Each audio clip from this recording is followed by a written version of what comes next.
अस्सलाम वालेकुम दोस्तों, उम्मीद है आप सब लोग खैरियत से होंगे।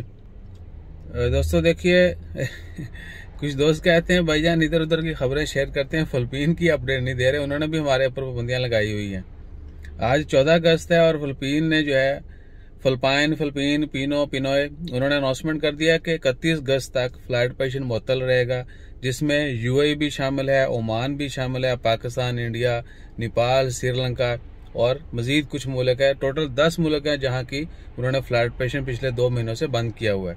Pakistan, India, UAE, Oman UAE आप देख लें, इनको भी उन्होंने पाबंदी लगाई हुई, यहाँ से लोग नहीं जा सकते फिलिपीन। तो भैया फिलिपीन ने पाबंदी जो है 31 अगस्त तक बढ़ा दी है। और दूसरा ये भी कि इजिप्ट के हवाले से खबर है, इजिप्ट ने वो तमाम लोग जो इजिप्ट जाएंगे ओमान से, उनके लिए क्वारंटाइन और कोरोना का टेस्ट की शर्त खत्म कर दिया। लेकिन क्या है कि कोरोना की वैक्सीन की दोनों डोज लगी होनी चाहिए। हमने दूसरे चैनल पे शेयर कर दिया था। अपना ख्याल रखिएगा, दुआ में याद रखिएगा और हमारा ख्याल रखने के लिए लाइक, शेयर, सब्सक्राइब, फॉलो कीजिएगा। जज़ाकल्लाह, अल्लाह हाफिज़।